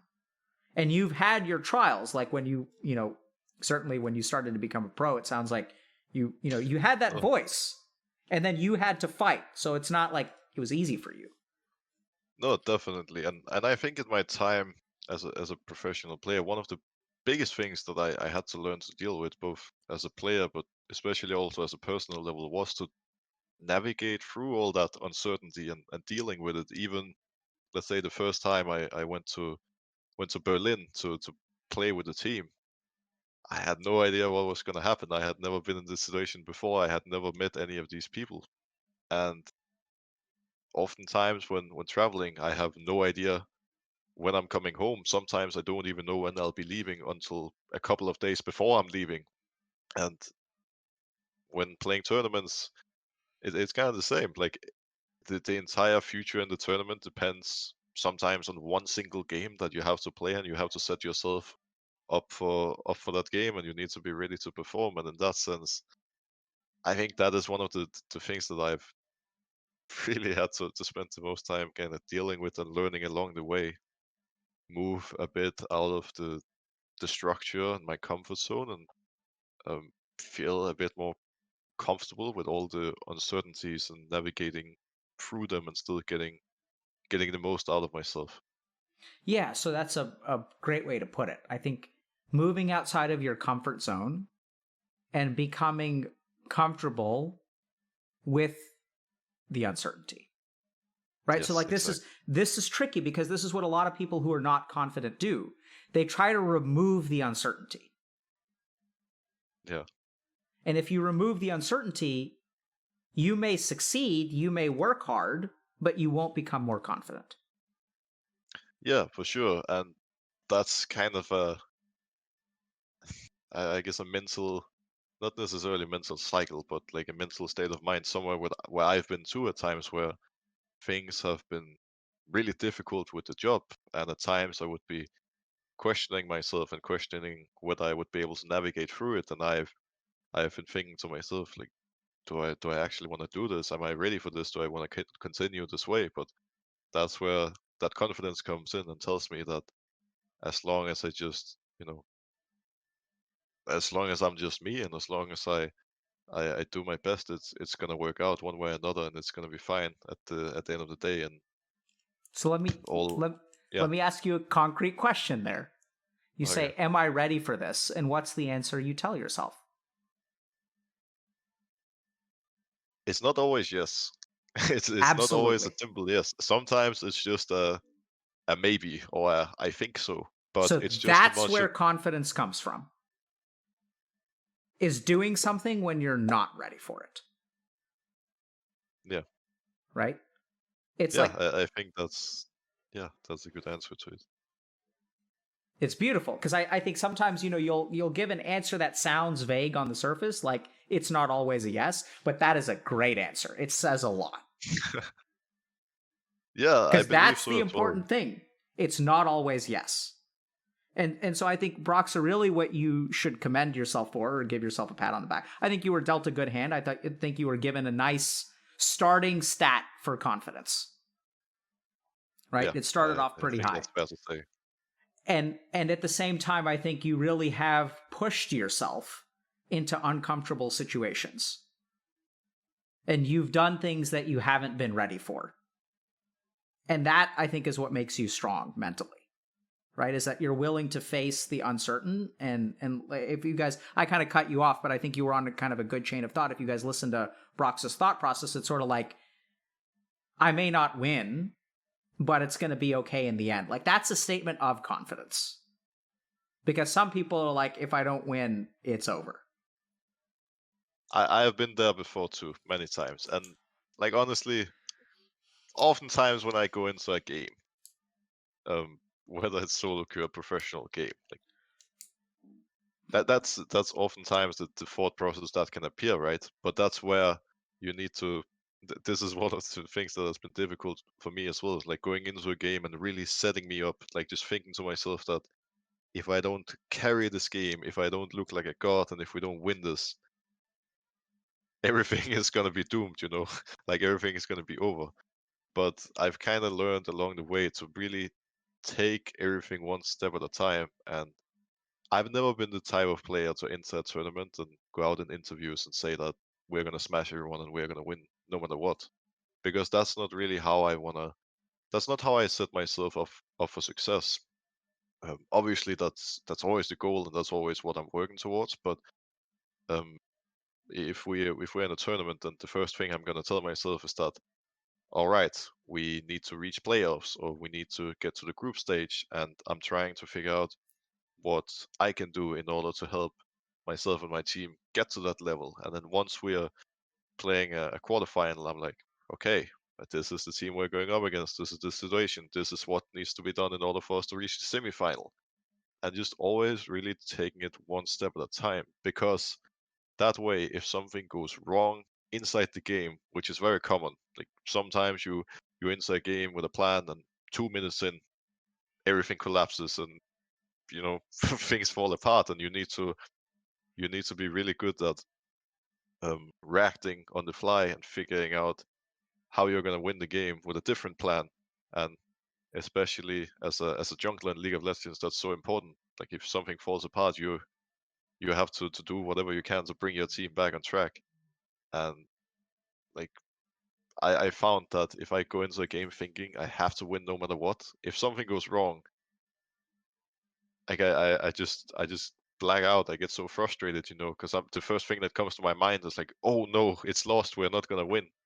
But if I just think to myself that, like, if I just try to come in prepared, no matter what happens, and take it one step at a time, then anything can come my way. Or that's how I feel, right? Like no matter what comes my way, I'm gonna be ready to adapt, and I'm gonna figure things out on the fly, and I'm gonna get us in a position to win this game, or at the very least do my very best to make us win this game. And I found that, at least for me, that's a really healthy way of thinking, because it does put some pressure on me in a way, but by no means to the same extent of just having to win no matter what. Well said. I think that you've stumbled upon something which is a little bit different, but I think it's not having expectations and Yeah, devoting yourself to your action as opposed to the result. And yeah, and this is something that I mentioned to people in esports before, which is like, um, if let's say you're the mid laner and you're going 2-0, you go 2-0 in your lane. yeah. Let's say you're the mid laner and you go 0-2. Which one is more likely to make you tilt? Going 0-2. So I know you say that, and you're a pro League of Legends player, so you have more experience than I do. Bizarrely, in my experience, what oftentimes happens is when you go 2-0, you say, "I got this shit. I've crushed this noob." And then if you die once or you die twice, then suddenly you're 2-2. And then if you're 0-2 and then you get 2 kills, at the end of the day, if you end up as 2-2, The person who is 2-0 is more likely to tilt because they create an expectation of a victory. But you're the actual League of Legends pro, so if you disagree, we're going to defer to your answer. No, I had a feeling you were gonna say that, and I kind of see where you're coming from because I think it mostly depends on the expectations you set for yourself and That's it. the way that the mind functions. Because some people are gonna have an easy time tilting if they have a lead because they feel pressure. They feel like now, whoa, I have a lead, I have to carry, and then because of that they start questioning themselves and they do crazy things and they throw their lead. Um, but I think what often happens is that when someone has a bad game, from my personal experience, that's where the mental part can really shine Yep. because being in a really tough position and just staying strong, just accepting that you've made a mistake and dealing with the situation you're in and making it work is really difficult. And what a lot of people tend to do, myself included, sometimes is that rather than admitting that you made certain mistakes and that you're the reason you're in that position, you start blaming other people, and the focus kind of like the voice inside your head starts focusing on random things that don't help you win the game at all. And often that's where the attitude problems and the mentality problems come in because people are having a rough time, and then rather than taking full responsibility for it and dealing with the situation, they start blaming other people, and they're like, I died in my lane. The jungler was here and killed me. It's your fault. Why are you not here? Yeah, that's something I understand very well. So I play more Dota than League, and I'm a jungler in Dota, and Yeah, okay. oftentimes my my team blames me for jungling, but I Yeah, try but not to let that affect my attitude, and I continue jungling every game. that is the life of a jungler, right? And especially when you're a jungle in these type of games, you have to deal with a lot, and you have to learn to accept that. Sometimes I think of it as being a being a babysitter in a way. There's all these children in the lanes, and if anything small goes wrong, they start screaming and crying, and then you have to figure out like how to navigate through that and how to deal with that. I'm laughing, Broxah, because I was trolling you a little bit. There's no role of jungler in Dota. It's like an off lane, though. There's something similar, isn't there? There's something similar, but generally speaking, when you actually go jungler, it's a terrible idea because it's like a bad strategy. And Oh, because really? I thought it was actually like a viable strategy that you no, did. no, Okay, then and so all so right. junglers are just like, there is offlane. Like a lot of people will go into the jungle, but there isn't a dedicated role, and generally speaking, it's incredibly rage inducing when there's a jungler on your team. But so Okay, yeah. just speaking of expectations and letting down teammates, I understand we were supposed to talk about toxicity, and we really haven't done that. I mean, we've been at it for now, a little over an hour and a half. Or right around an hour and a half? Do you want to talk about toxicity, or do you feel like this has been productive? Or, I mean, is there I something I feel can like help you with in terms of toxicity, or anything you want to say? um, I'm not sure. I feel like this has been productive. I mean, the entire Yeah. conversation. Um, I think I said at the start that I felt like I had an idea of what was coming, and you said that maybe it wasn't the case, and I definitely didn't expect to sit and talk about all these things for this long. When it comes to the toxicity, there was one thing that came to my mind. It was one of the things you said about how my parents were when I grew up and how they put a lot of faith in me. And I think when it comes to toxicity or bad attitudes or treating people a certain way, um, when I grew up, I was taught to be responsible, I guess. And I think being responsible for your actions, being responsible for the way that you treat other people is incredibly important. And again, I'm not the best example of all time in that regard, but I can consider myself pretty responsible. And when it comes to treating other people a certain way, I'm also not perfect, but I always try my best to treat treat. I mean, it sounds a bit dumb saying it like this, maybe, but treat others the way that I want to be treated, and treat them like good human beings, um, rather than going off when something goes wrong. And when it comes to people, you know, flaming others and getting really mad in video games, like, I kind of understand. Like I'm a really competitive person too. I can also get really mad when something goes wrong in my game and when I feel like someone is ruining my game. But there's still a difference between getting really mad and actually typing really obnoxious and hateful messages to a person. And I feel like when it comes to the hate that influencers are dealing with and pro players are dealing with, it's kind of the same. That like there's no, I've never been able to understand um, why people send hateful messages to others. Like when whenever when I was a kid and we were watching the Danish national team play football, like we would be yelling at the TV and and stuff, and we would be like, "Oh, this player is so bad. Why did he let the team down?" But we would never consider, reaching out to them about it. It's kind of Well, crazy. I feel you like couldn't, right? But now you you could, can. So yeah, so and I think sometimes when people get caught up in those emotions, and when well something goes south, they kind of forget about that entire responsibility that they're carrying. hold on a second, Brock. So I'm going to push back a little bit. So I agree with Okay. your general, so like your general point. But when you say, I know that you seem like a super stand up guy. You seem super responsible. But at the same time, I want to point something out because Yeah, one of the sure. things I'm hearing from you, and one of the things I've been curious about, is like I love to talk to the toxic assholes on stream. I've said this like over and over and over again, where I want to find the most. We've like tried this with like incels and like misogyny, right? So like dudes who hate women.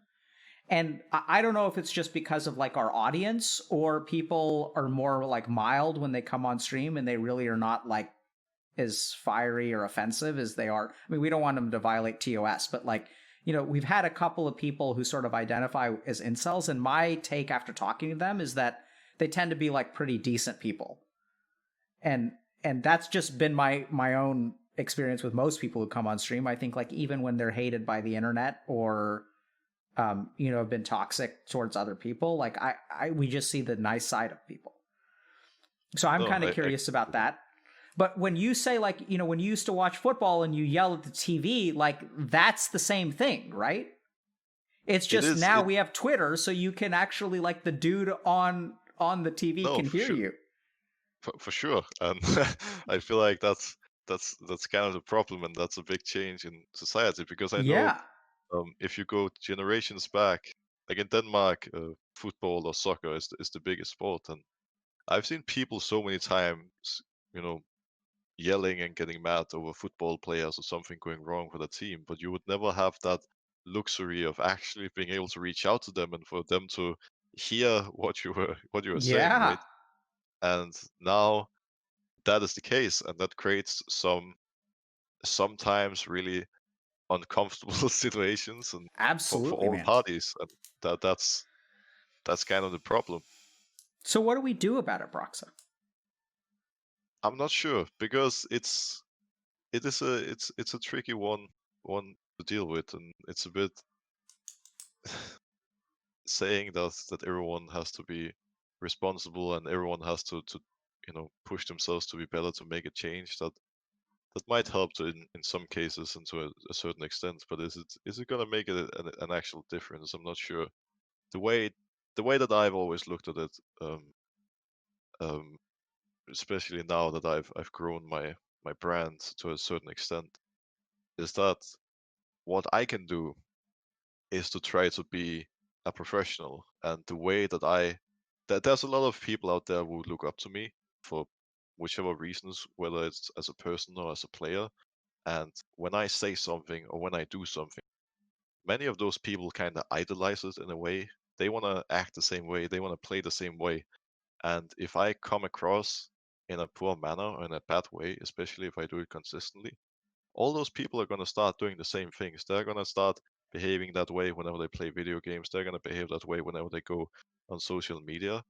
And therefore, even though I'm by no means perfect at it, I always try to go into um, streams or videos, whatever it may be, with that mindset that um, I want to be a good person. I want to be a responsible person, and I want to make sure that I am not part of pushing this particular thing that's actually bothering me and that's bothering a lot of other people because I think it's a problem. So I'm gonna speak up.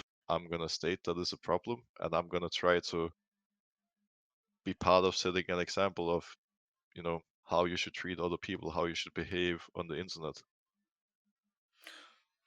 Okay, I think it's beautiful that you want to do that. And also, Yeah, I'm and I'm again, I'm curious. What about the people who don't do that? yeah, and that can be a bit of a problem, right? Because there's a lot of different type of people out there that Yep. are, and this goes for, there's a lot of different famous people out there in all aspects, whether it's video games, sports, movies, whatever it may be. And the way that I see it is that anyone who has a following has a big responsibility for the reasons that I just mentioned. I think it's so important in this community, the pro gaming community, the League of Legends community, whatever gaming communities, that all those people with a big voice, with a big following, um, they don't necessarily have to sugarcoat everything or be positive all the time or whatever it may be. But it's so important that you come across in the right way, because you have, like, some of these people have thousands and thousands of fans. So, And Brox, I'm yeah, gonna push back a little bit once again. So I'm all for your positivity. We try to be sure, positive here, but just to because I genuinely want to work on this, so I want to challenge your ideas a little bit. Is that okay? sure, So the first thing is that in my experience, sometimes the people who we perceive as toxic believe that they are behaving in the same way that you're describing. They believe yeah, that they're I would behaving agree in a with that. responsible way, right? They just think Yeah, that, like, being honest or not letting people get away with their bullshit or things like that. So I think that's something we have to acknowledge. I don't think yeah. that there are people walking around thinking, they wake up in the morning and they look in the mirror and are like, boy, am I a toxic asshole. Let me No, go make of some course dude's not. life miserable. I think most Yeah, people think that they're behaving actually exactly the same way that you say you are. And I actually don't know anything about, toxicity in no, no, League. no. So maybe you're actually a toxic asshole and I just am not aware of it. Who knows? Who knows? Right? So that's one thing. And the second thing that I'd kind of toss out is that, so I get what you're saying. I think each person who has a platform has a responsibility to try to be a model for behavior, right? That's what you're saying. Yeah, I think that's one of the things I thought that is important. Yeah, so I agree with you. I think the challenge is a couple of things. One is that some people who may be perceived by others as toxic do believe that they are being a model. Yeah, Right? So that's a challenge that we have to somehow overcome. And so this is where, like, sometimes I wonder a little bit about, like, actually conflict resolution directly. So this is where you're saying that everyone should hold themselves to a higher standard. What I'm curious about is there a healthy way, if there's toxicity between two people, is there a healthy way to actually resolve that toxicity? Instead of, I'm going to be a responsible dude over here and you're going to be a responsible dude over there. And, like, because I think we have to engage people. This is my hypothesis now. So I'm not really yeah, challenging yeah. what you're saying. It's actually, if I really think about it, what I'm asking for is your approval or your criticism based on what I'm thinking to help me think through this. Because when I think about conflict resolution in real life, it's not like when I have an argument with my wife, I don't just hold myself to a model of high behavior and she holds herself to a model of high behavior. That's why we fucking argue in the first place, is because I think I'm holding myself to a good standard. She thinks she's holding herself to a good standard, and we just disagree. Mm, Right? So what I'm yeah, kind of curious about is, like, now that you can, in the past we used to yell at footballers on the TV. Now we can DM them. And so I just don't, I think relying on people to be models of good behavior, basically this is what I'm saying, doesn't seem to be working. No, it doesn't. It works to a certain extent, but not Yeah. to the maximum. No. And so just curious if you think there's some, I know conflict resolution may not be, I don't know if people know what that means practically, but like I basically believe that we need to engage people in like a more active way if we want to do something about toxicity. That's my hypothesis. Yeah, but how exactly would you do that? I don't know. So That. so I will say this. There's a particular esport that I actually run a group for pro players that and we kind of work through toxicity issues on a weekly basis. And we kind of show up and we talk, and I think it's been really interesting to see how things have changed, because being able direct like fighting over Twitter, it's really easy to get mad at someone, but like when you get people in a room together, it's like harder to call each other assholes. And sometimes they do call each other assholes. And even if they do call each other assholes, then we kind of like work through it. Yeah, and I think a lot of people who don't behave that well on the internet, a lot of them aren't assholes. A lot of them are good Yep. people, but there's certain reasons, or they might have a bad day. There might be something recently that has happened that's making them frustrated, and they just vent out on the internet, or something that happened when they were growing up. There's a lot of reasons as to why people behave a certain way, right? And I totally get where you're coming from. That someone can behave one way on the internet, and then when you meet them in person, it's like meeting a completely different person, and that can be the case both. It can be this way where it's a positive experience, but it can also go the other way. Absolutely. Yeah, so I mean, after listening to you, here I don't know if what is more exciting to me, but I have two or three random ideas. One is that I think it would be cool if I don't know if this is like actually okay with TOS for Twitch, but I think it would be a lot of fun. So my younger daughter, the 3-year-old, actually likes Dota, and she likes playing, once again, the monstrous creatures. So she's Yeah, not interested in the female wizards and things like that. She likes to play this hero called Tidehunter, who's like a sea monster. So she said she wants to play the sea monster, and so she likes to play the sea. I think it's like really cool. I'd love to do like a stream with like you and your brother and me and my daughter, and have like a kids and anyway. I don't know if that's okay because it is children on Twitch, so maybe that's like against TOS. But I think it would be cool because I do really enjoy. So my mind is kind of going there. The second thing is I don't know if it would, my wife would be okay with it, or even I would be okay with it, with having my kid on stream. But that may not be, because as we're talking about, the internet is a toxic place. The other thing that I'm wondering about is whether we need like some kind of couples counseling for people on the internet, and just because I think like people, I don't know, as just thoughts. But what do yeah. you think? I'm not sure. Like, I think, as you're saying, finding different ways to Okay. engage people. So I'm just chat is telling me that nobody below 13, so that's bannable. Makes Yeah, sense. okay, so that Probably for the idea best. goes out of the window. Yeah, So probably. So as you're saying, like, I also think it's important to try to, come up with ways to engage people, because um in inside these games or on social media, you can always tighten up the rules, and you can make really strict rules, but is that gonna help? I mean, only to a certain extent, right? I think yep, that goes a bit back to what you were saying earlier about, rather than dealing with the problem in a good way, you're just kind of like, you're not really dealing with it. You're just shutting it down a little bit, but the problem is still gonna exist, and it's just gonna come back later. yeah, And yeah, I think finding that way to engage people and make this change is would be a big step, but it's a tricky one that no one has quite figured it out yet. yeah. But that's what we're here for, Broxah. No, Right. So for sure. so we're stepping into uncertainty now, and we don't know if we can figure it out. But I'd Yeah, love it if you just think on it, sleep on it, and if you have any thoughts about what we can do, please let me know. Or what we can do. If there's any way I can help you with any answers that you come up with, please let me know. Yeah. But yeah. So last sort of thing that we tend to do on stream. Any questions, by the way? No, not really. So the last thing is some people want to learn how to meditate. I don't know if you do meditate or if you're interested in learning, but I'm happy to teach you if you are curious about it. I've done a bit of mindfulness before, if that counts. Sure. It's I guess so. mindfulness, but it's Yeah. not meditation. But Yeah. yeah, I think it But certainly but counts. It's yeah, in the same bucket. yeah. To a certain extent, it counts. But no, I've never done.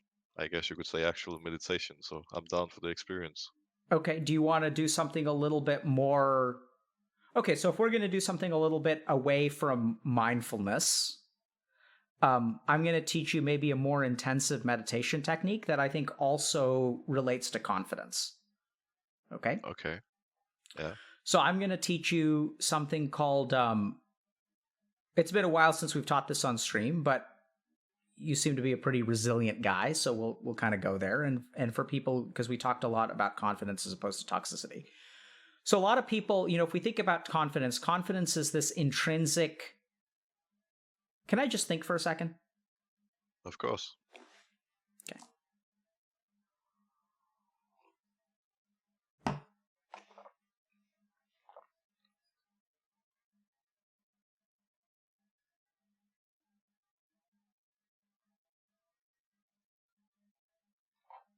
Okay. So I'm going to try to summarize, and then I'll teach you a meditation technique, okay? Okay.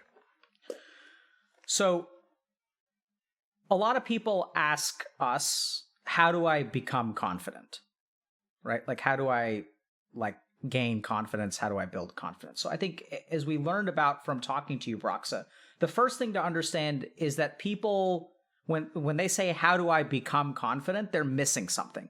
Because confidence is not something that you intrinsically do. It's not something you can build all by yourself. That's the first misnomer. So if we think about where your confidence comes from, it's actually taught.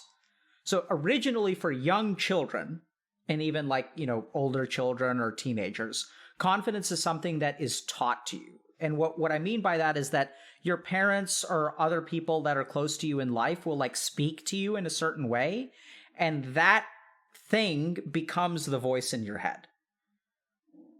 And then what happens is, in moments where you have crisis of confidence, what happens is you have a war in your head. And there are two voices, right? One is saying, you can do it. And the other one's saying, you can't do it. And so already, if you have that conflict, the first thing to understand is that when you're really young, the part of you that says you can do it is not something that you can build on your own. It's something that you're given. And so some people are kind of given the short straw, and some people are given a good hand. A bad hand of cards or a good hand of cards. Good RNG or bad RNG. And so that's the first thing, okay? So then the next thing is then you have a little war. And the more that you face things uncertainly, the more that you face things that you're not sure are going to work out well, the more you go into things blind, the more your confidence is going to grow.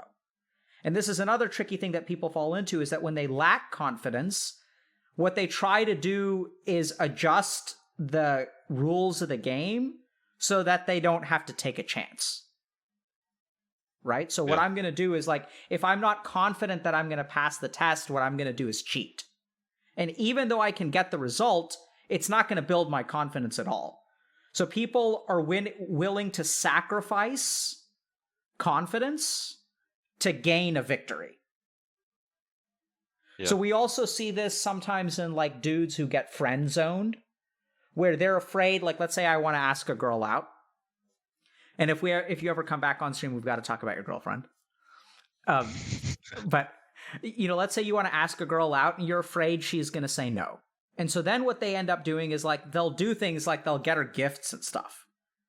And what they want to do is they want her to like them more so that they can remove the uncertainty of the equation. And then when they ask her out, she's going to like me so much. She's going to see how awesome of a dude I am. I care about her so much. She's going to notice that. She'll notice it eventually. I'll get her flowers for Valentine's Day, but I won't tell her that I'm interested. And so then they invest a lot to remove uncertainty from the equation. Yeah. Right? And then Anyway, it usually doesn't end up going well. But at the end of the day, though, like that's tricky because the things that we do, like we're not willing to face uncertainty.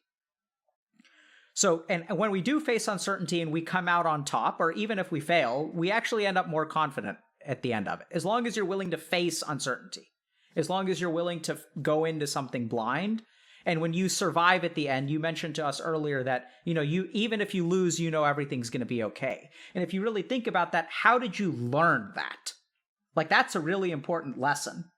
But the way you learned that is by going into something, failing, and then like waking up the next day and being like, oh, I'm still okay.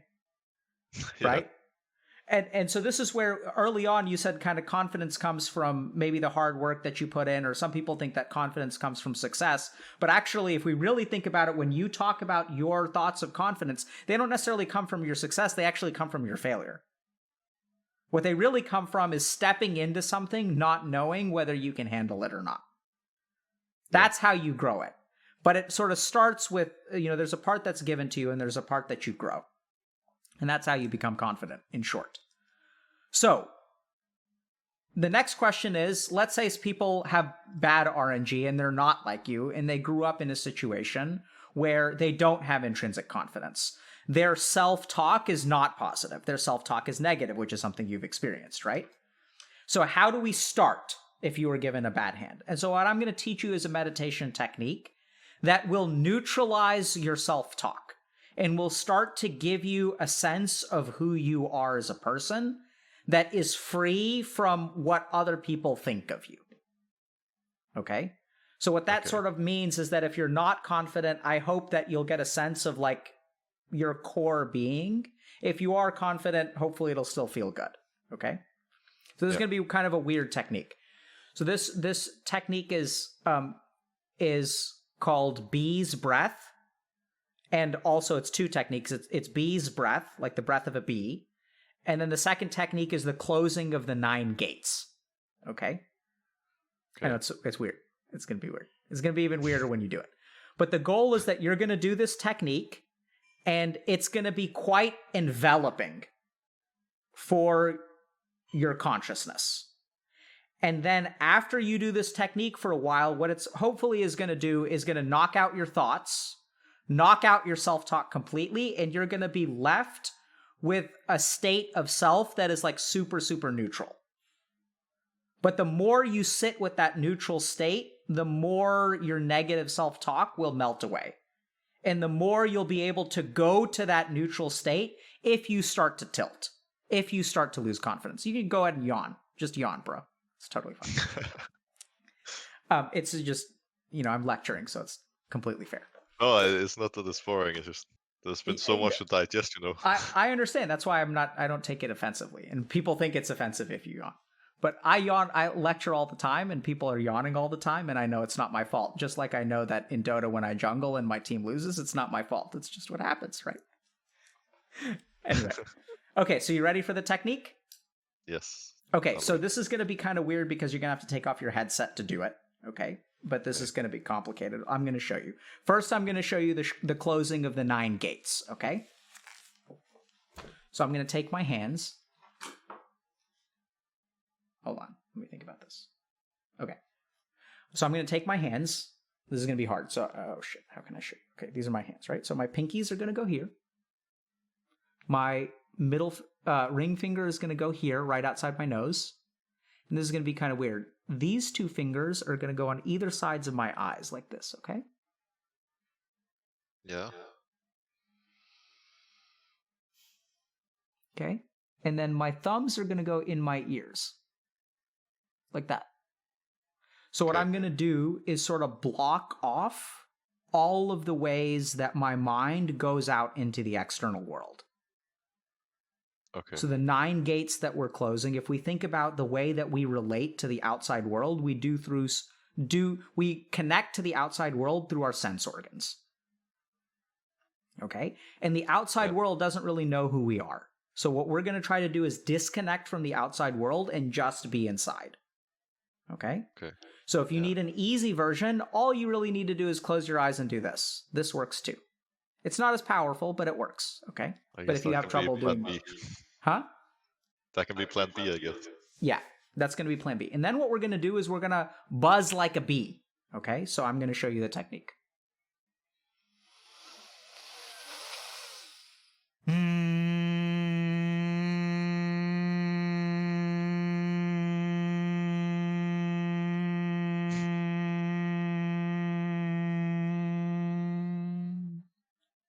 Got me?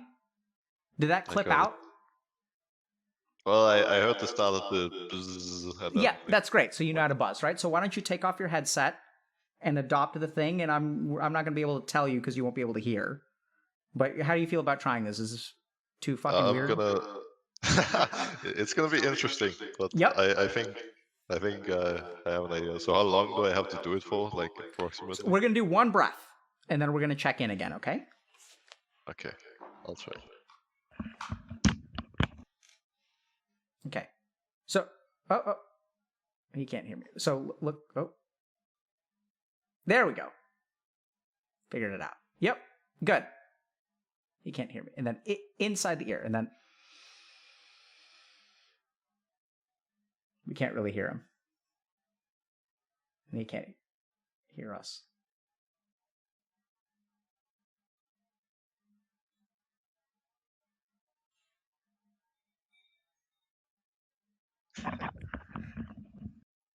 Okay.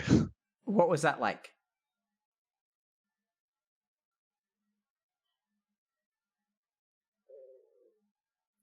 I don't know.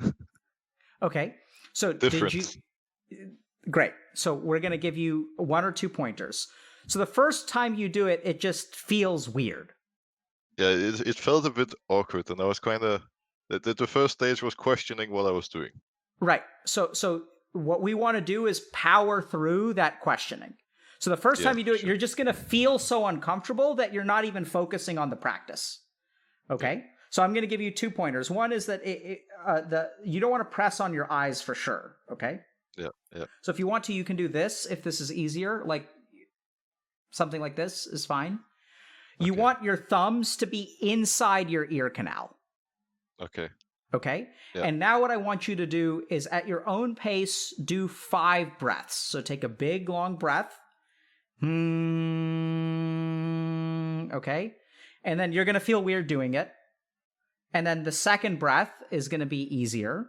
The third breath, you're going to get into it. The fourth breath, hopefully, is relatively peaceful. And the fifth breath, you may feel a little bit lightheaded, which is fine. So you can go at your own pace. If you start to feel lightheaded, you can go ahead and take a breath in between. Like you can just, take a few breaths in between the rounds, okay? And you're going to feel super anxious and weird at the beginning. And then the whole point of the practice is that as you breathe, the anxiety and the feeling weird is going to go down and you're going to be centered like kind of in yourself. Okay. And then after the last round, I want you to just keep your eyes closed and just sit with yourself. Okay. Okay? Let's do it together. Okay. Okay? But you're going to have to do it at your own pace. You're going to have to do it at your own pace because we're not going to be able to hear each other. Yeah, okay? For sure. Okay. Chat, you guys do it too. Okay.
How you doing? I do feel a bit lightheaded. Yeah, it can lead to that. What did Yeah, you what was your experience of it?